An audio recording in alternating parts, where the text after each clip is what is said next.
Smart at Work vous est présenté en partenariat avec Manutan.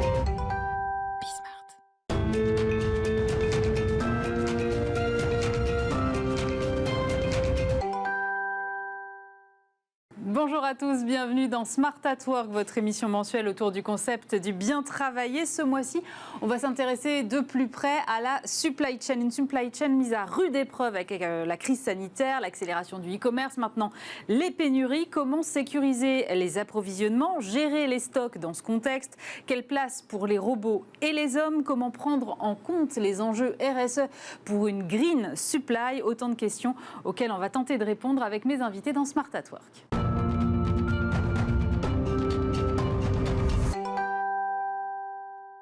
Et pour commencer cette émission, je suis maintenant avec Richard Viot-Koster. Bonjour. Bonjour. Vous êtes CEO et cofondateur de S-Next. Vous faites de la gestion de données, entre autres, pour permettre aux entreprises de piloter leurs flux et maîtriser leurs stocks.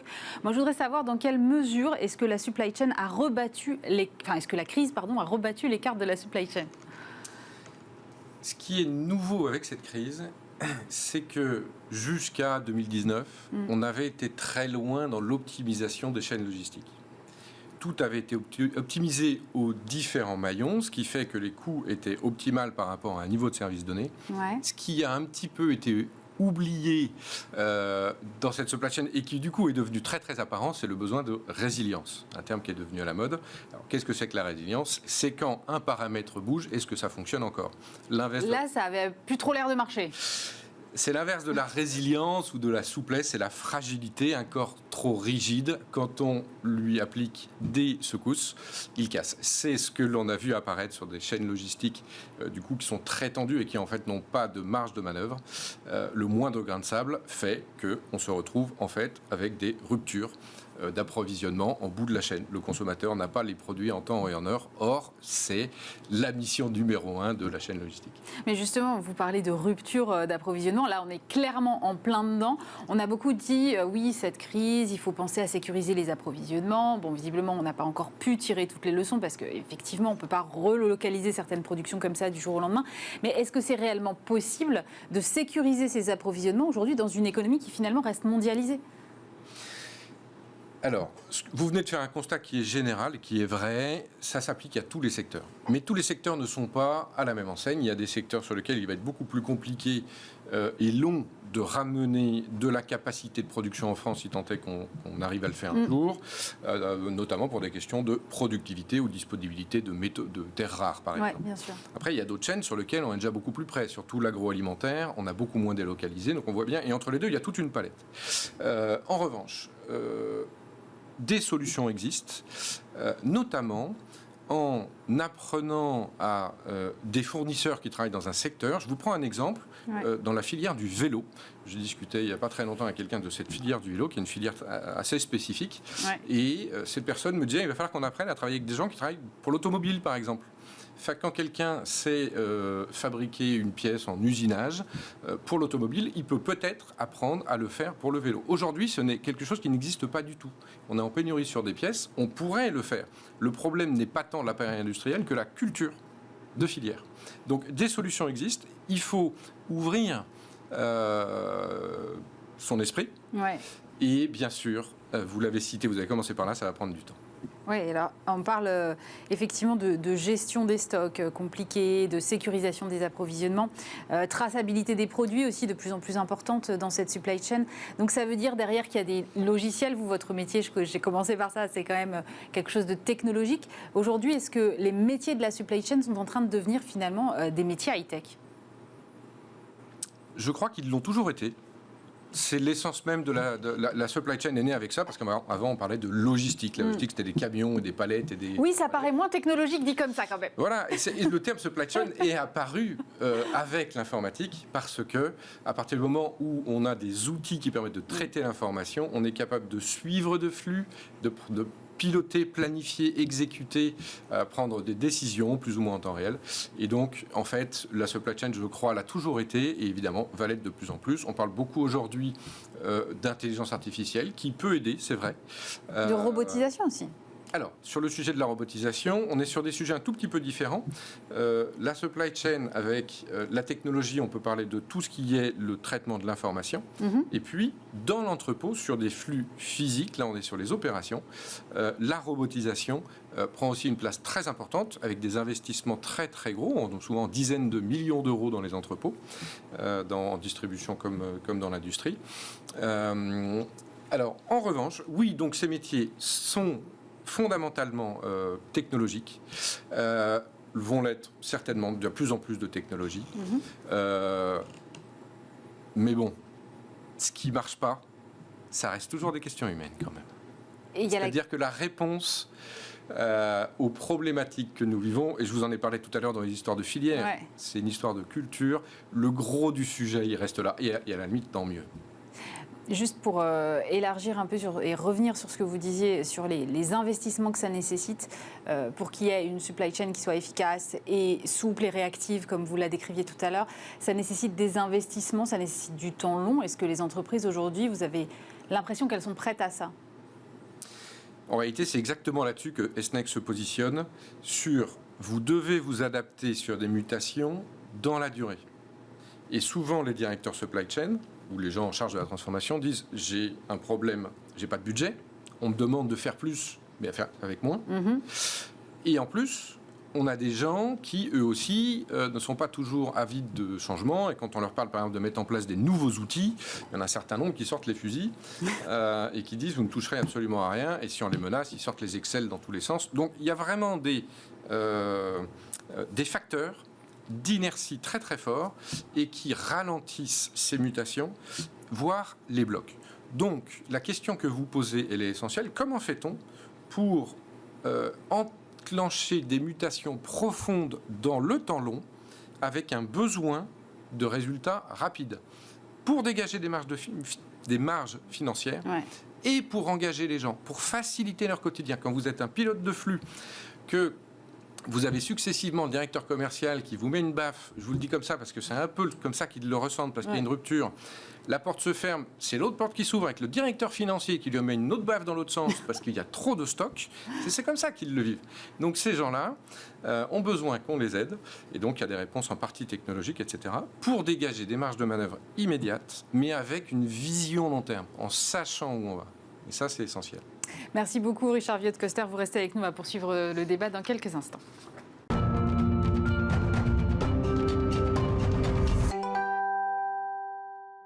Et on poursuit donc cette conversation avec Richard Viot-Koster, CEO et cofondateur de SNext. Franck Journeau, délégué à la stratégie e-commerce et logistique urbaine de BT Immo Group, groupe d'investissement immobilier notamment dans la logistique. Bonjour. Bonjour.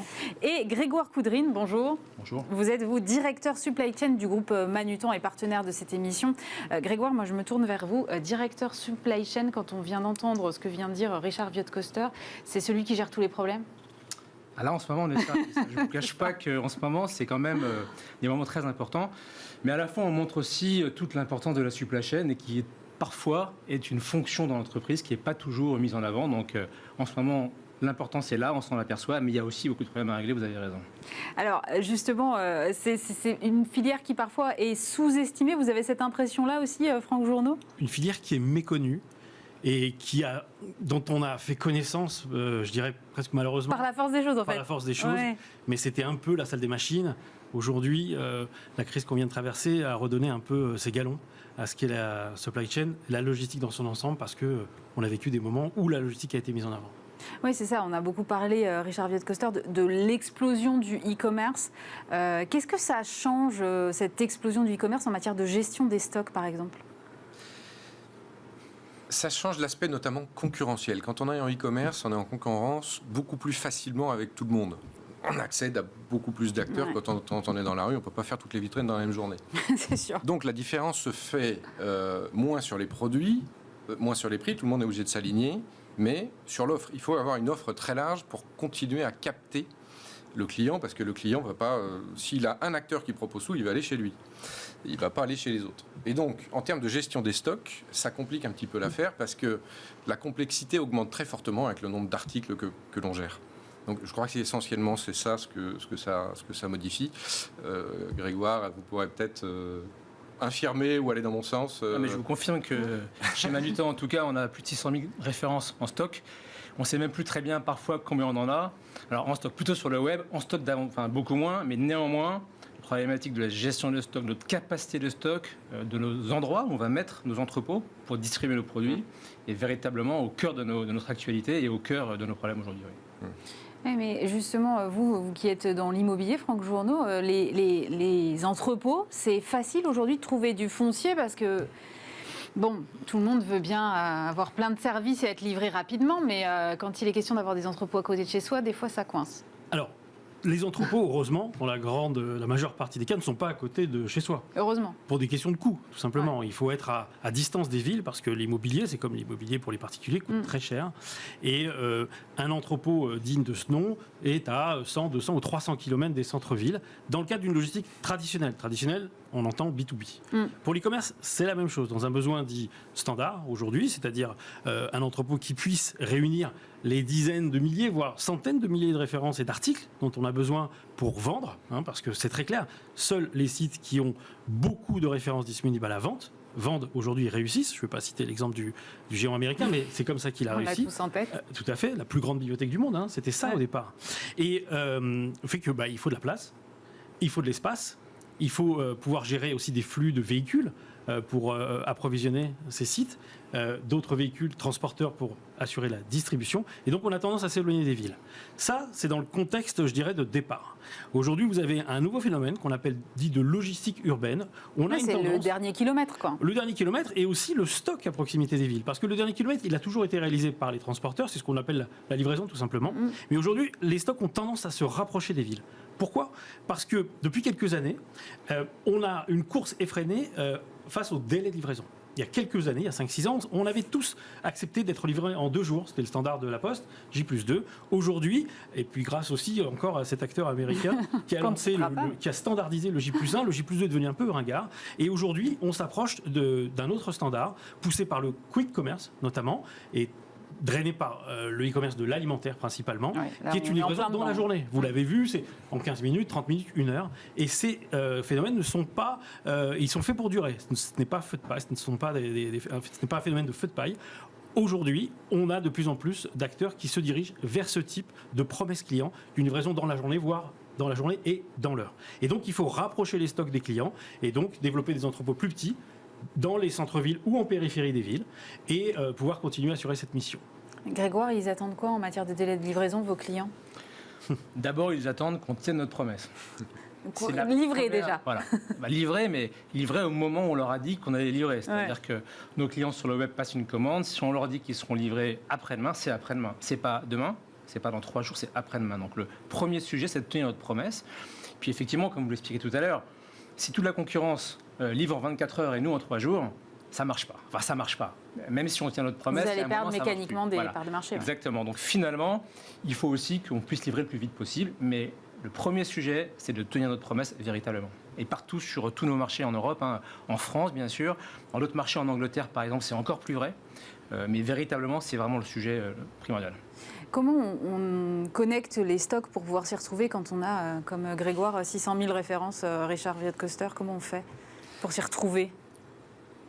Alors, il y a 2 choses. Il y a, je pense que vous êtes très bien équipé pour tout ce qui est exécution. Vous avez certainement un ERP qui fonctionne bien et qui gère tout ça très bien. Ce qui est plus compliqué, c'est sur la planification, sur en amont. Quels sont les articles parmi les 600 000 que je décide de stocker ? Ça, c'est un petit peu plus compliqué. Quelle est la prévision de la demande sur chacun de ces 600 000 articles ? Et plus dur que ça, quelle est l'incertitude sur la prévision de la demande ? Ça, c'est compliqué. Et donc, c'est là où la technologie apporte des choses intéressantes, toujours en combinaison avec le cerveau humain qui reste quand même la meilleure des machines. Donc bien articuler les deux, c'est ça qui est, je pense, qui fait un peu la beauté de notre métier et qui fait qu'on aime ça. Voilà, donc là, il y a besoin d'outils pour s'en sortir. Quand on a 600 000 références, il faut être aidé. Et voilà, c'est là que les outils technologiques. Voilà, et donc ça demande un petit peu de travail de conception pour trouver des outils bien foutus pour répondre à ça. Et qui correspondent aux besoins de l'entreprise en question, parce qu'il y a plein d'outils sur le marché et on est tous très différents, une entreprise par rapport à l'autre. Donc il faut vraiment choisir ce qui correspond à nos besoins propres. Et là, il y a déjà un sujet en général dans les entreprises. Franck Journeau, j'ai l'impression que l'idée, c'est que quand même, aussi complexe que tout ça soit, il ne faut surtout pas que le client final le voit. Alors, il y a deux choses. Ça ne regarde pas le client, tout ça. Ouais. Lui, le client, c'est un client comme vous êtes, comme nous sommes, qui a envie d'acheter. Il a le choix entre les magasins, avec une disponibilité peut-être immédiate, enfin en tout cas la possibilité peut-être de trouver ce qu'il veut tout de suite, et on va dire le e-commerce, où il doit choisir parmi un nombre d'articles très important, et une fois qu'il a réglé, il rentre dans un tunnel un peu anxiogène de dire à quel moment je vais recevoir la commande. Et c'est à nous tous, qu'on soit prestataire logistique, transporteur, on parlait de logiciels, éditeurs de logiciels, de faire en sorte que le client sorte de ce tunnel, reçoivent sa commande, la prennent en main, on parle de prise en main, ou soient informés, parce que c'est un peu le syndrome SNCF, on acceptera beaucoup plus volontiers un problème si on a une information. Donc vous avez des flux physiques qui doivent aller de plus en plus vite, autant sur la livraison que sur la préparation de commande, parce qu'on n'insiste pas assez sur ce point. La promesse, c'est d'abord de recevoir ce qu'on a commandé, avant de le recevoir vite. Ouais. Et ensuite de le recevoir dans les temps, en tout cas sur un délai convenu, avec une prise en main de plus en plus précise. Fini les avis de passage, fini les délais à répétition, fini les colis même abîmés. On veut un colis tel qu'on l'a commandé, sinon on ira vers un magasin. Et c'est là, c'est là la clé de la réussite. Beaucoup d'informations, les SMS, les notifications, des flux physiques de plus en plus rapides, mais ordonnancés, calculés, prévus, et je dirais prévus et comment dire ça, d'un commun accord avec le client, parce qu'il y a certains clients qui veulent être livrés en 2-3 jours, mais samedi matin entre 8h et 9h. Ouais. Et tout ça, c'est une forme de complexité que le client doit accepter comme une promesse, comme une promesse qui accompagne le produit, et non pas comme une complexité comme on la vit nous au jour le jour. Sur ces enjeux de communication, Grégoire, comment vous faites quand ça ne marche pas, qu'il y a un truc qui bloque? On prévient notre client. Ouais. Et ça, c'est facile à dire. Parce qu'avant de le prévenir, il faut savoir exactement ce qu'on va lui dire. C'est ça. Et pour savoir ce qu'on va lui dire, il faut savoir où a été le problème chez nous et comment on va traiter ce problème pour être sûr que la deuxième fois, on va lui dire que sa commande sera livrée et pas se tromper du tout. Donc là, ce sujet-là est très important. Il y a plein d'outils. Je dirais que dans la période d'incertitude du moment, en ce moment, ça devient encore plus compliqué. Et on peut dire à un client, je ne sais pas? Non. Alors, il vaut mieux dire, écoutez, je reviens vers vous le plus vite possible pour vous donner l'information, plutôt que de dire un mensonge et de faire en sorte que la deuxième fois, le client soit encore insatisfait. D'accord. En revanche, en ce moment, dans cette période d'incertitude et qui est quand même extrêmement importante, il n'y a quand même rien de mieux que de se mettre autour d'une table entre les personnes sachantes d'une entreprise pour se rendre compte de ce qui se passe, essayer d'évaluer la situation, voir comment on peut faire et ensuite regarder dans nos outils comment ça fonctionne. Mais en ce moment, en fait, il n'y a plus de prévision de rien. C'est très, très compliqué.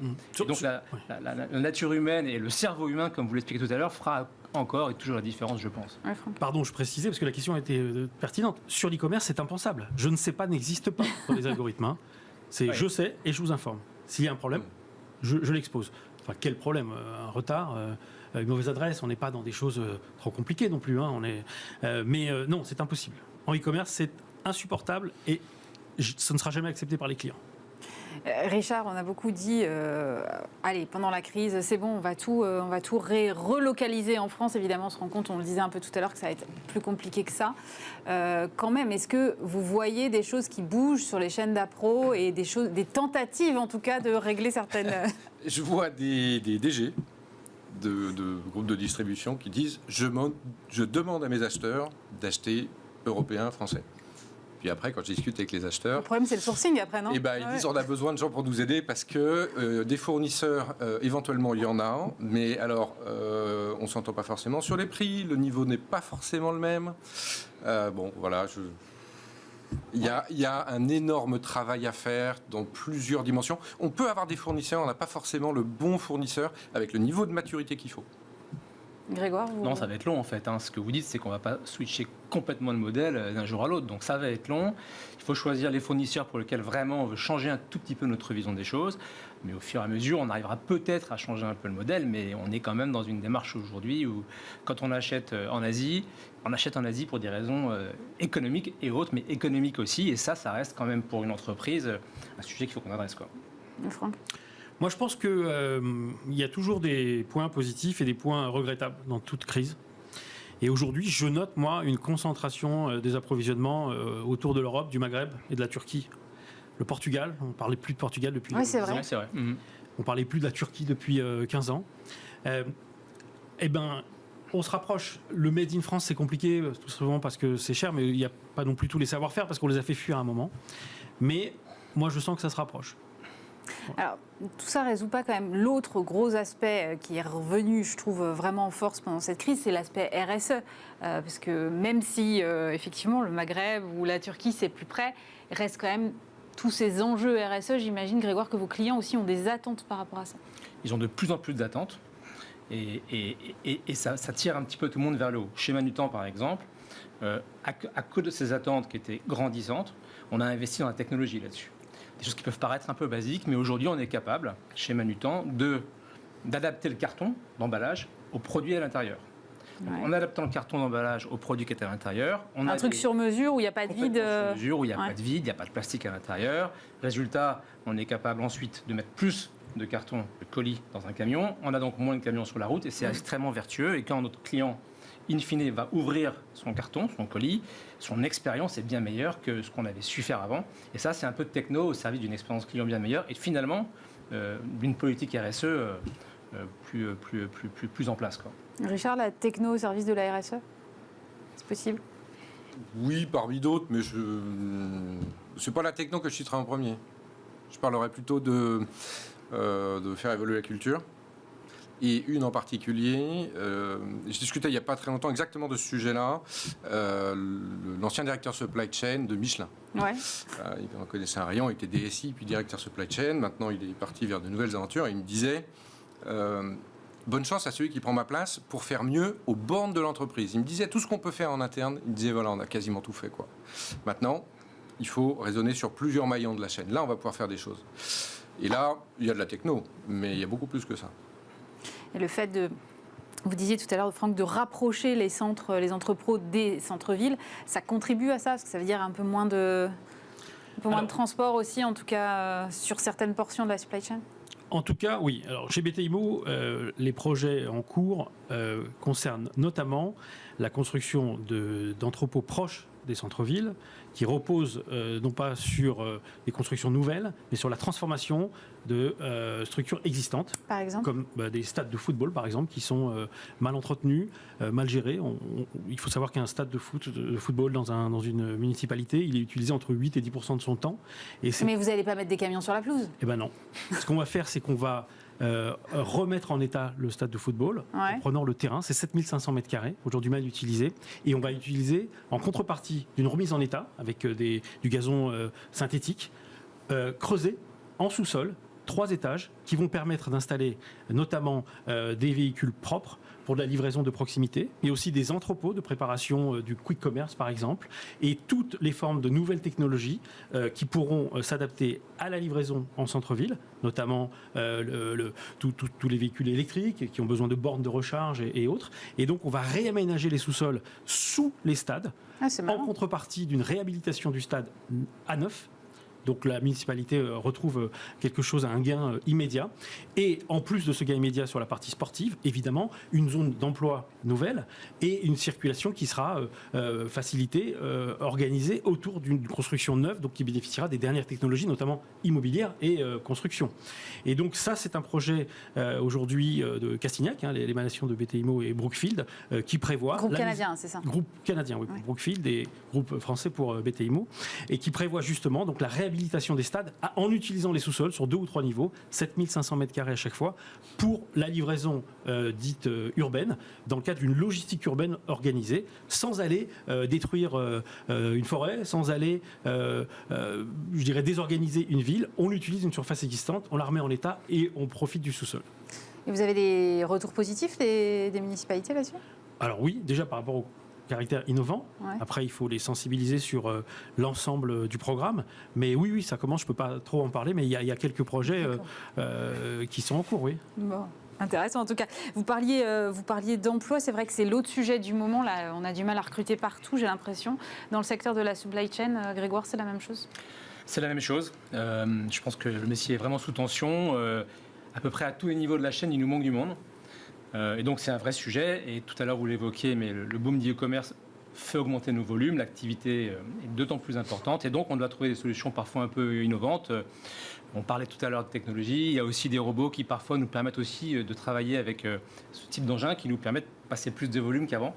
Et donc oui, il y a des solutions qui existent, mais au final, on se retourne et il manque du monde un peu partout dans tous les départements de l'entreprise. Oui, on va déconstruire un mythe, mais les robots ne détruisent pas forcément des emplois. Écoutez, je ne crois pas. Mais il faut être vigilant parce que c'est effectivement des sujets qui sont très importants dans une entreprise. On a eu, nous, 2 gros projets, un en particulier au siège du groupe où on a mis une technologie un peu innovante avec plein de robots. Au départ, on était quand même un peu frileux. On se demandait ce qui allait se passer. En plus, on a installé ces robots sur un endroit où il y avait avant un espace pour faire des barbecues pour l'entreprise. Donc, si vous voulez, il y avait robots vers En termes de symbolique, c'est pas...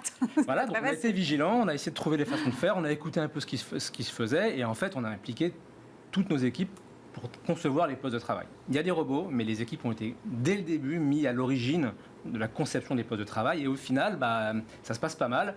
Et on a plutôt aidé nos équipes à travailler avec un peu plus de moyens qu'inversement. Et puis, on est en croissance, donc ça aussi qui fait la différence, je pense. Richard Viot-Koster, elle sera comment, la supply chain du futur? Waouh. On vous laisse. Non, il y a une chose, je pense, qui est importante à dire. Aujourd'hui, on est quand même sur des supply chains qui sont extrêmement linéaires. J'extrais un bout, je transforme, je distribue, etc. Et à la fin, le produit est détruit. Et puis, basta. C'est linéaire, c'est encore assez simple, ça va de la gauche vers la droite. La supply chain de demain, elle va avoir une part de circularité. Peut-être est-ce que la réponse dans le problème d'appro, c'est aussi peut-être d'utiliser différemment les produits et chercher à les réinjecter. Ça commence à arriver. Il y a un certain nombre d'enseignes qui se positionnent sur ces sujets-là. Je pense à Decathlon ou Seb, industriel. Oui, c'est vrai. Et donc, ces chaînes vont être moins linéaires et elles vont être aussi certainement plus complexes. Encore une fois, pour que ça paraisse simple pour le consommateur, il faut que la complexité aille quelque part. Et enfin, c'est plus complexe de faire simple. Donc, il va falloir que les supply chains soient certainement plus en réseau aussi pour fournir 600 000 articles. Je ne vais pas mettre les 600 000 sur mon entrepôt parce qu'il serait beaucoup trop grand et ce ne serait pas efficace. Donc, je vais plutôt chercher à travailler avec d'autres acteurs. On va mettre nos stocks en réseau, etc. Donc, finalement, on peut se dire la supply chain aujourd'hui, elle est en une dimension. Demain, elle sera peut-être très certainement sur 2, voire sur 3, donc avec plus de complexité et qui va amener, ça va amener des besoins de techno. Franck, vous êtes d'accord avec ça? Alors oui, mais on ne parle pas d'entrepôt là dans votre approche. Chez Castignac, qui est la réunion de 2 partenaires, donc BTIMO, si on l'a expliqué tout à l'heure, et Brookfield, ont investi ensemble 1 milliard pour, notamment sur la partie supply chain, bien entendu, sur l'entrepôt ou les entrepôts du futur. Il va y avoir plusieurs configurations. Des entrepôts de type XXL, avec des centaines de milliers de mètres carrés pour les géants, et peut-être aussi d'autres qui pourront découper ces entrepôts immenses, et des entrepôts XXS, si je peux me permettre, proches des centres-villes, où on va avoir une proximité, où on va rapprocher les stocks des consommateurs, notamment pour avoir des délais de livraison plus courts. Et à l'intérieur de ces entrepôts, il y aura plusieurs priorités. On parle beaucoup d'environnement, il faut aussi qu'on parle de l'humain. Et c'est vrai que le point est important. C'est vrai qu'il y aura des robots. De plus en plus, parce qu'on ne peut pas préparer 50 000 commandes en une journée parmi 1 million d'articles. Ça n'a pas de sens. Aucune personne ne peut faire ce travail. C'est une aiguille dans une botte de foin. Seuls les robots peuvent aujourd'hui préparer une commande sur ces niveaux-là. La deuxième chose, on parle beaucoup d'environnement et de RSE. Moi, dans les RSE, je mets beaucoup le social, donc c'est pour ça. Et je pense qu'il y a des emplois, parce qu'il faut voir que dans nos métiers, il y a 95% de manutentionnaires. Il n'y a pas beaucoup de cadres en proportion. Il y a beaucoup de gens qui travaillent sur le terrain avec des salaires modestes et des conditions de travail qui sont parfois souvent répétitives. Je pense qu'on va aller vers un accroissement de la qualité du travail, c'est-à-dire mettre les bonnes personnes au bon endroit, les remplacer quand c'est possible par de l'automatisation, de la semi-automatisation, voire de la robotique. Et enfin, avoir une constance sur la partie environnementale.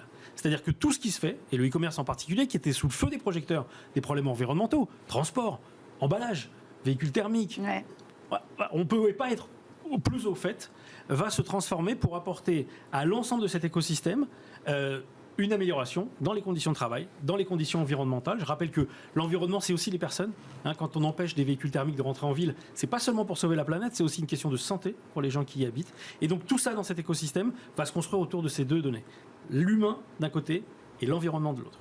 Merci beaucoup Franck Journeau, délégué à la stratégie e-commerce et logistique urbaine de BT Immo, Richard Viot-Koster, CEO et cofondateur de S-Next, et Grégoire Coudrine, directeur supply chain du groupe Manutan. Évidemment, on se retrouve le mois prochain pour un nouveau numéro de Smart at Work. Smart at Work vous a été présenté en partenariat avec Manutan.